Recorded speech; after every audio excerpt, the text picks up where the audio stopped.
Up, everybody? Scott Michael Talks. This is the pre-show to the main show. We pre-gaming on the Swivel podcast. So episode 142 is coming on up. Me and DJ Infinite Rock.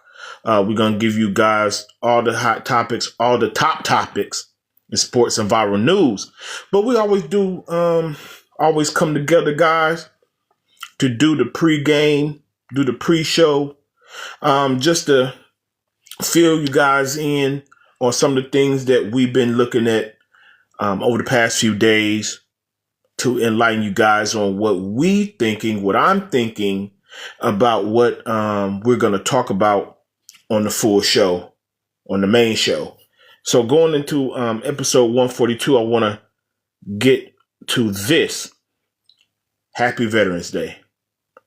I've had family serve in the military, friends, fraternity brothers, my Zeta sisters perform their duty. So much love. You're fighting for our freedoms. Regardless of what people may think about some of the politics that's going on right now, this day is for our veterans. It's your day. So thank you guys for that. Okay. So I want to make sure I start our pre-show with that. But moving forward, I said this on the last couple shows. Every time we talked about the Giants, I said, Coach Daboll, his days were numbered. And here we are. His day, the New York Giants, the management let him go. After a disappointing game when the Chicago Bears came back and beat them. It was a great fourth quarter comeback by Caleb Williams, where he, let me see, got this right here, where Caleb scored both of his touchdowns and threw for 129 yards in the fourth quarter alone. And, Caleb, man, he's playing dope. He's finally looking like the number one pick. But getting back to Jackson Dart, bro, we get it. That's the play calling that they call the quarterback runs. But my guy, you're going to have to learn, get your ass down.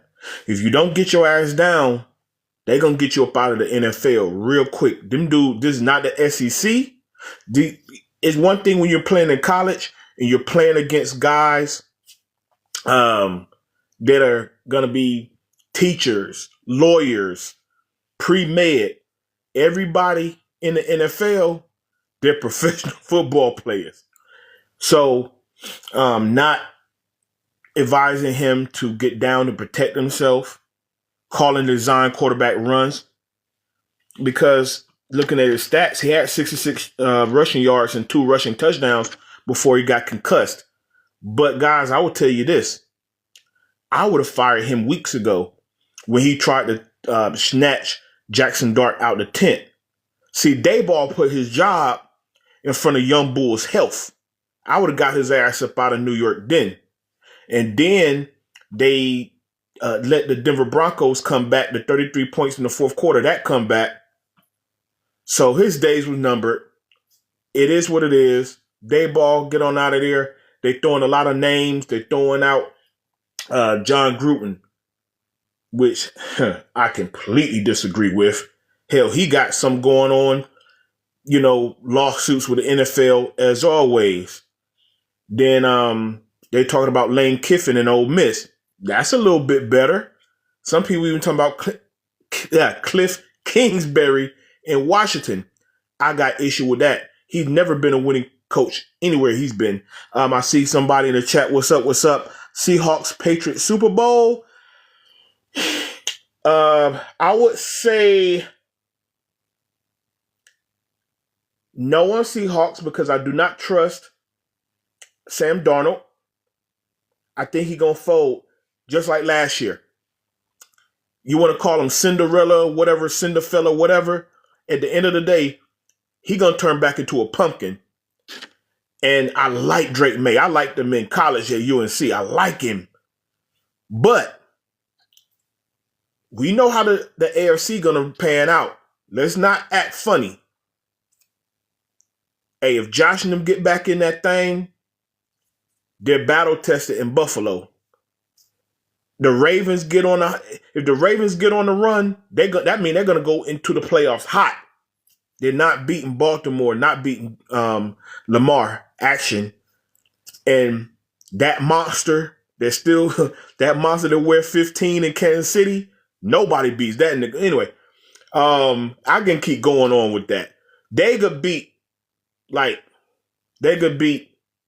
the Chargers. They could beat the Jaguars if they get in. The Colts, depending on if Daniel Jones play like Indiana Jones or Danny Dimes. That just depends on turnovers there. So that's 50-50. But thank you for the question. I don't know, bro. I could throw passes on the Jets. Hey, that's true. Smith and Jigba, man, yo, he's a dog. Don't get it twisted. He's a dog. But Sam Darnold had Jetta last year. Jefferson, you know that guy? Only like arguably the number one receiver in the league. Well, I call him number two because Jamar Chase is crazy. He had Jefferson last year. They got put out real quick. So I just don't have no trust in him. Hell, if you would have threw up the Rams, that would have been a better choice, my boy. But Punch Drunk 94, man, thanks for that. But definitely. Keep the questions coming. Keep the questions coming, guys. But just to finish my thought back on Coach Daboll, he misused Jackson Dart. He ran him too much. All the fourth quarter leads that they blew, they should have beat the Cowboys early in the season. They blew a lead against New Orleans.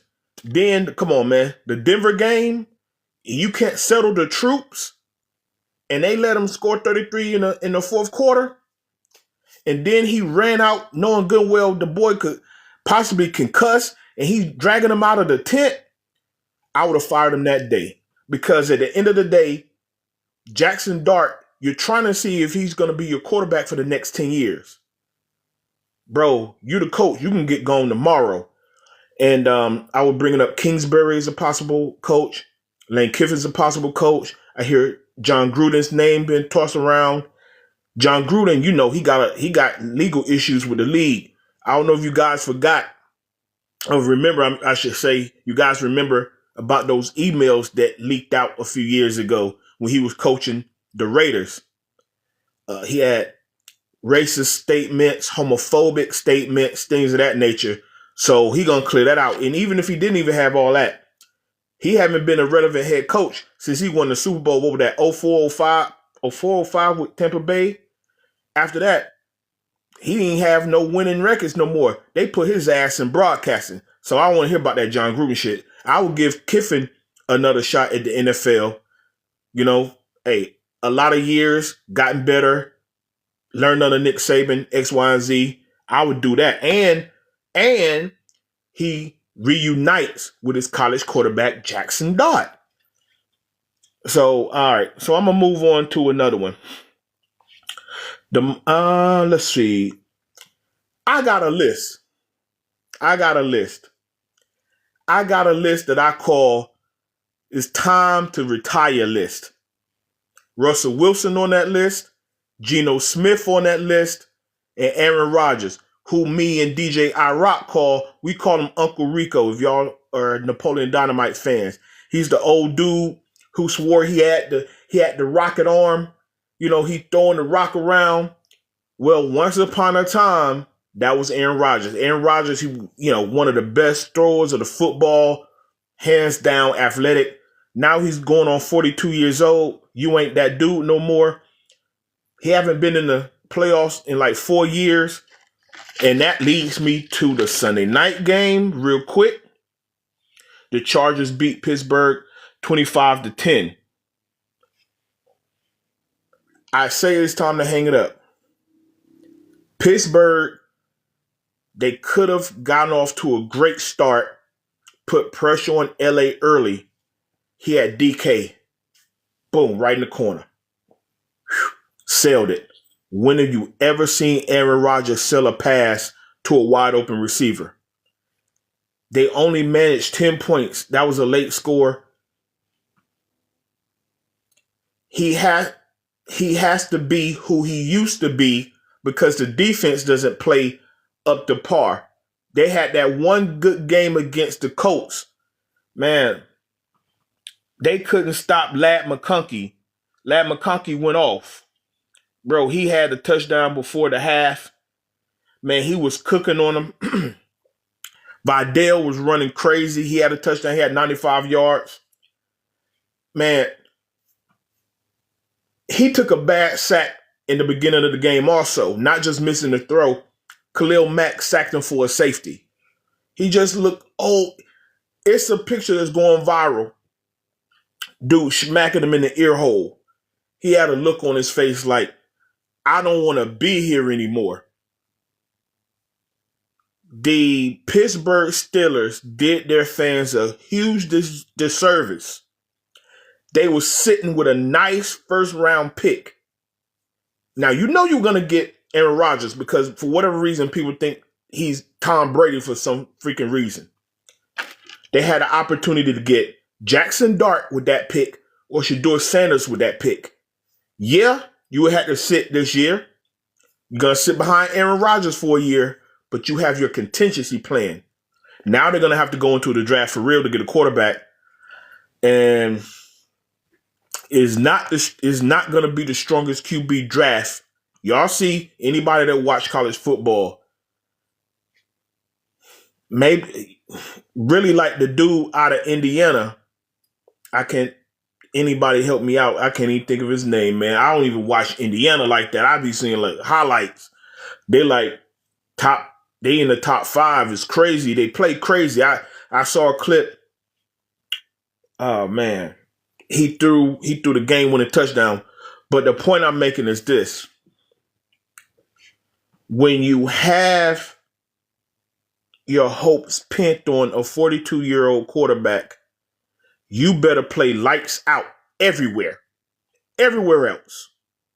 It's just not going to work. And they're losing that division. They're losing the division. What's up, Cliff fan? Rams fan are loving our old guy and Matthew Stafford. Yes, they are. Yes, they are. Matter of fact, great segue. I'm going to talk about the Rams since my other guy in the chat was talking about Seattle. I'm going to talk about your Rams. I'm a Niners fan. They murked my boys. They jumped out on them early. They tried to play a little catch up. What was the score was 42-26. Obviously, it was a BTA. It was a murkage. It was all that. Matthew Stafford, right now, I think he's playing better than he played the Super Bowl year. And that says a lot because him and Cooper Kupp was a Triple Crown guy that year. That says a whole lot. 4 straight games with 4 touchdowns, no interceptions. He making 0 mistakes. They got Puka back. He had Puka Nacua, Devontae Adams. Even when Puka Nacua was out, they basically got 2 number 1s. And then he murked my 49ers with those tight ends. I mean, bro, he threw a no-look. He throwing shit like Magic Johnson. No looking. So that boy, he's my MVP right now. Unless he just falls off a cliff, I think the only person got a shot is Jonathan Taylor. But Jonathan Taylor going to have to score about 25 touchdowns. He's damn near there. I think he's at 15 right now. Because I saw an interesting stat. He's 2 yards ahead of where Saquon was last year and maybe 7 touchdowns more. So he's on a crazy track in Indianapolis. So, but I would put the Rams up against the Eagles for my NFC Super Bowl pick because even though the game last night damn near unwatchable, but it shows that the Eagles can win any kind of way. You want to play pretty and throw the ball all over the place? We seen Jalen could throw that rock all over the yard. You saw it. Boom. He can kill you in the air. With Devontae, with AJ. I'm going to talk about AJ in a minute. What's the tight end, guys? Goddard, all them. Kick it out to Saquon. Boom. He can do all that. Or you can win ugly. Saquon got mad carries last night. Philadelphia push, tush push, whatever you want to call it. And they were able to get after Jordan Love. Jordan Love making mistakes. That the dude they got in, what's the boy named Phillips, who they brought in during the trade deadline, man, already got a sack fumble off of him last night. Even when Jalen Hurts fumbled, it didn't even hurt them at all.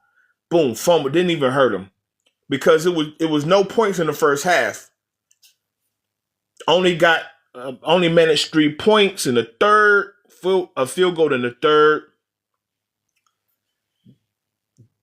That, like I said, they went ugly. That Eagles defense is crazy.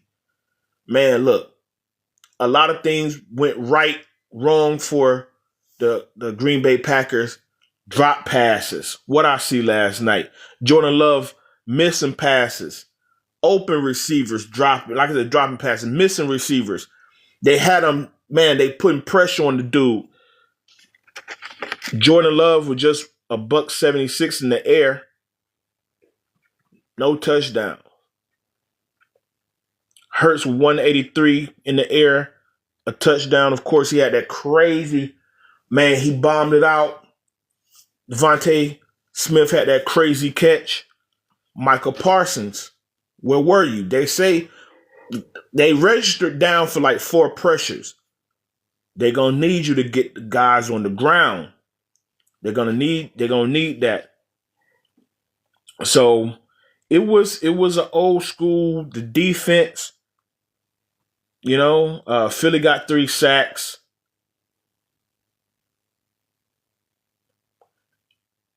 Jordan Love's gonna have to tighten it up, my guy.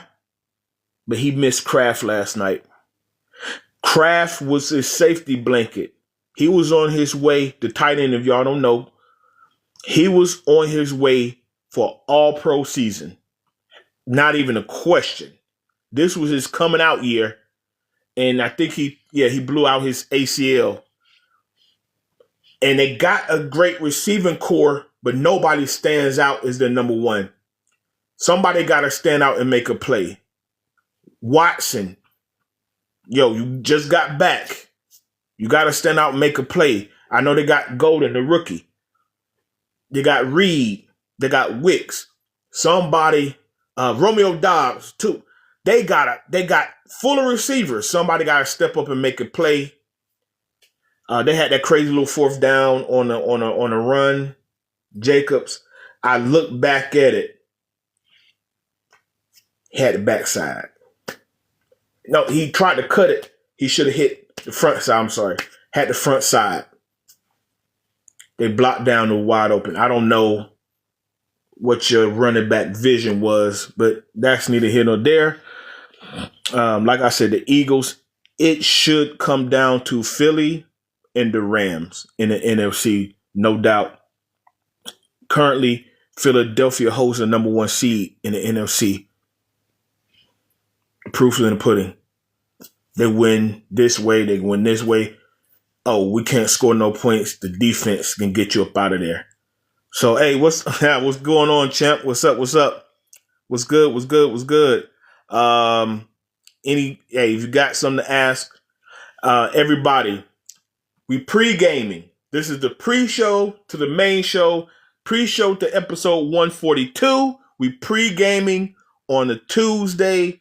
We're starting to do this, just to let you guys know, what hit our table, what we're thinking about for our main topics for the next show. I love that you guys have questions for me. So any questions about any of the games, man, throw them at me. Pause. Whoa, don't, you know what I'm talking about. Give me some questions. For my Atlanta people out there, I know this hurt my broadcast partner heart. He's an Atlanta fan to the heart, and they lost to the Colts 31-25 in overtime. It was a very fast-paced game.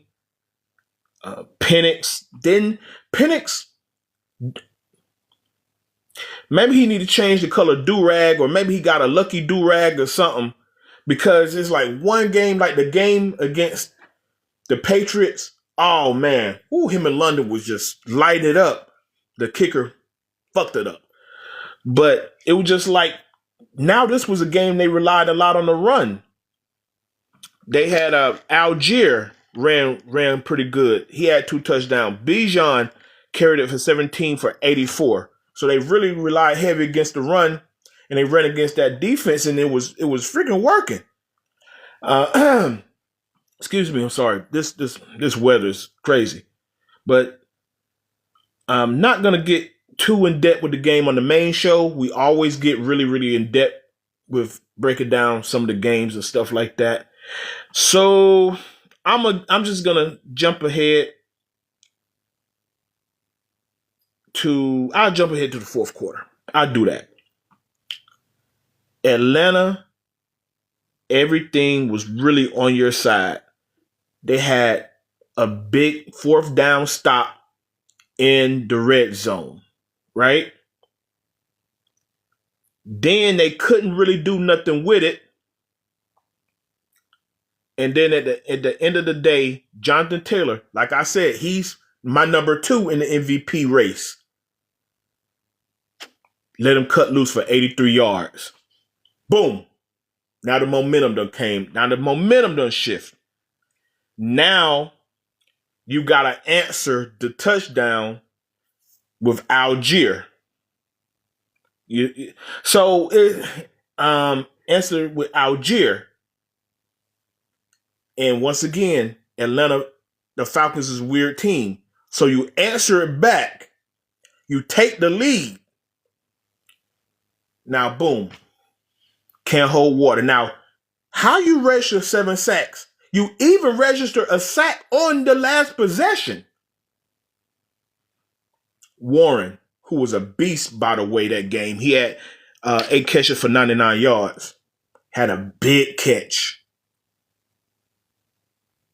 I think it was a conversion, if I'm not mistaken. But yep, it was a 4th down conversion. You had him off the field. Hit the big boy, hit the tight end. Boom. Which led to a field goal that led to overtime. Falcons, you got the ball first. Couldn't get a score. Give it back to Colts.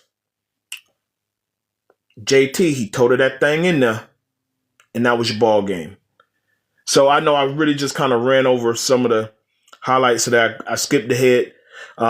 Once again, everybody catch the main show. We really get into the games. Me and my broadcast bro, DJ Infinite Rock, we really go back and forth. But this is the pre-game to the big game. All right, so we pre-gaming this, the pre-show to episode 142 on the Swivel Podcast. Thank you guys for tuning in. Thank you guys for asking questions in the comments. Keep sending questions. I'm happy to answer anything that I can. Just from my perspective, we have the best barbershop talk in sports and viral news. This barbershop talk, this is what we do. We talk shit anyway. All right, Cliff fan, what's good? Cliff fan 11, Bears are winning with smoke and mirrors each week. Do they have a chance? Okay. Well, I spoke a little bit about the Bears before you got on, I guess. But I spoke mainly about the Giants because they fired their coach. But I will talk about that. Caleb Williams, he's catching it. The light is turning on. Ben Johnson was the right head coach. That quarterback coach got a mesh. Coaching matters, basically. I always say that. I've been saying that since we started doing these shows, how much coaching matters. And smoke and mirrors. That's a good one. Smoke and mirrors. I know they ran last week. I know they ran some trick plays here and there where they threw it back to the quarterback. I wouldn't necessarily call it smoke and mirrors. It's that sometime with that second year quarterback. Sometimes you got to try things to see if you can get a spark and get it done. Ultimately, do they have a chance at the division or at the Super Bowl? Because division, possibly not, because the Lions, they got a pretty good record. I don't see, unless something catastrophic and you lose Jared Goff, and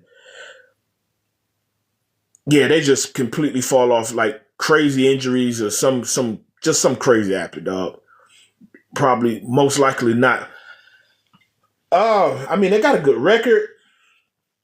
Some things gonna have to go right for them to squeak in for a wild card spot. That's okay. Champ, what you got? Grand Champ Cena, yeah. Oh yeah. We also do every blue moon, every now and then we do our wrestling segment. And since you brought up John Cena, I did check out John Cena. He beat Dirty Dom. He got the Intercontinental Champion. Now he is what they call it, the Grand Slam. That means he's held all the 4 major belts in the WWE. Fitting as he's on his way on to retirement. You know, if it's something that he hadn't accomplished, I believe, Triple H and those in creative said, okay, well, you know what? Before you get your old ass out of here, we'll throw that 4th belt on you. So I think that's what they did. They shot him a solid. To me, that match felt out of place. I ain't gonna lie. I like Dominic Mysterio. It just felt a little out of place for me.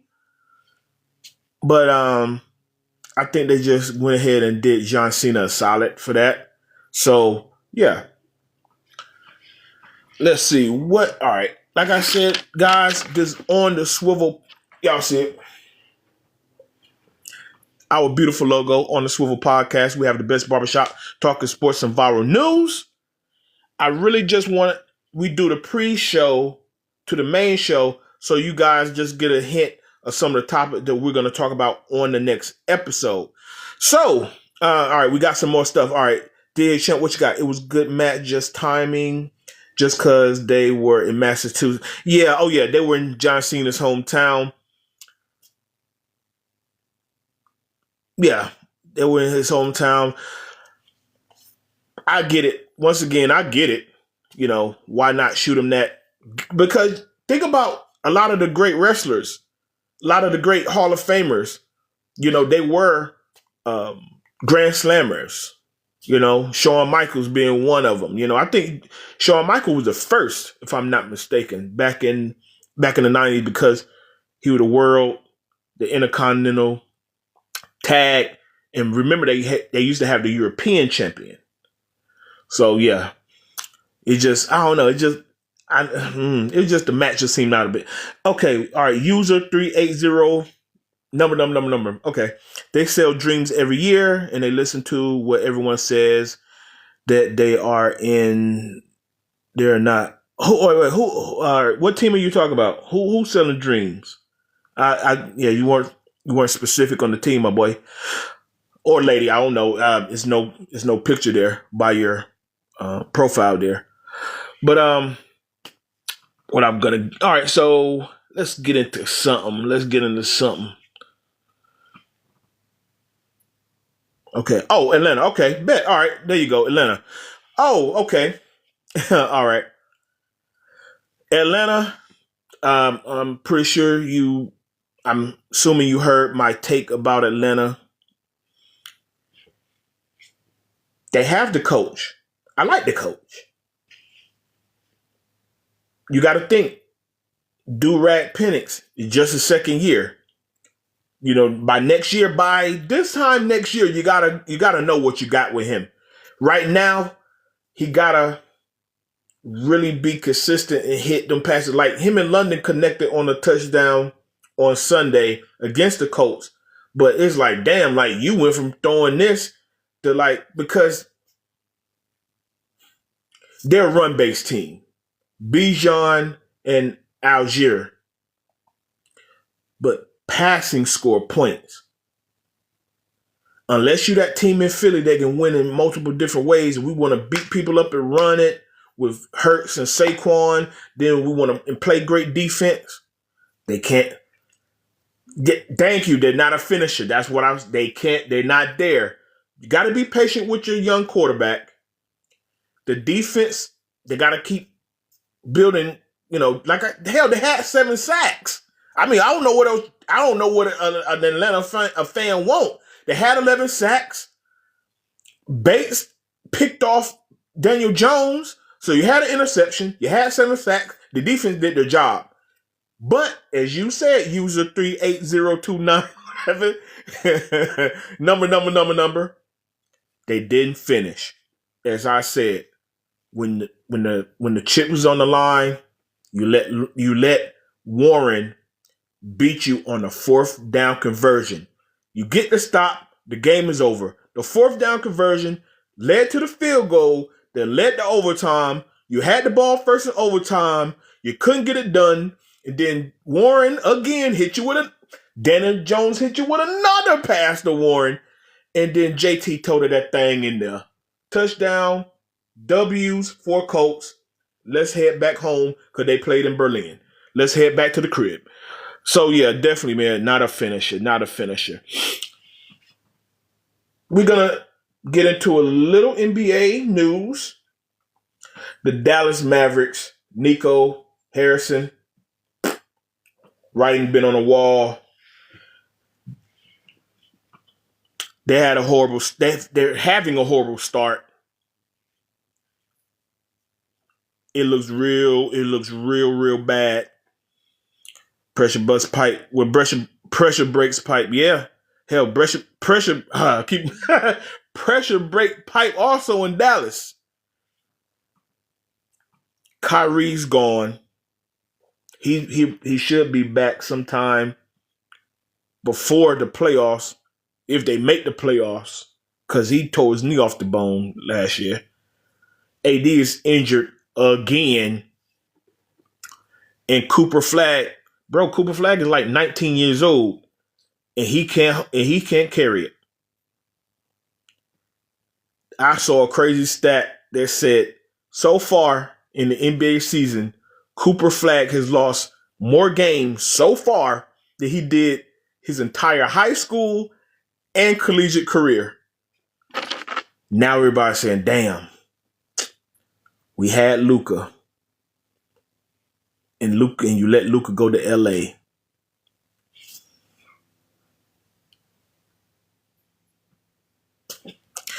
So it's not a surprise that Nico Harrison is up out of there. They've been wanting that man job for a while now, and they finally went ahead and cut the cord on that. So unless you guys got anything else to ask, I'm done. This is the pre-show, pre-gaming, till episode 142 with my broadcast partner, DJ Infinite Rock. He will be there with your boy. Always tap in with you guys to bring in and represent on the Swivel Podcast. We have the best barbershop talk in sports and viral news. Boom. Y'all see this beautiful logo behind me. So we, excuse me, always want to tap in with you guys. Always want to let you guys know what we got coming up. So episode 142, again, is the next full episode. We will be going over these games a little bit more detailed. Going to have that barbershop talk that you guys really love to hear. Everybody that came into the comments, into the chat, thank you guys. I love that you guys bring the questions. Just my opinion, things that I watch when I see these games. Had a couple wrestling questions from the WWE and John Cena. Few questions about Atlanta and the Bears. Love talking with you guys. Really love it. So you guys will see this on YouTube. So tap in, subscribe, hit that like button so we get in the algorithm. Share our channel on YouTube. Keep the subscribers going. We have a few new subscribers. Thank you for that. And until next time, I am Scott Michael Talk on the Swivel Podcast. As always, keep your head on the swivel for the nonsense. And I'm out. Thank you guys for watching so much, guys. Thank you so much.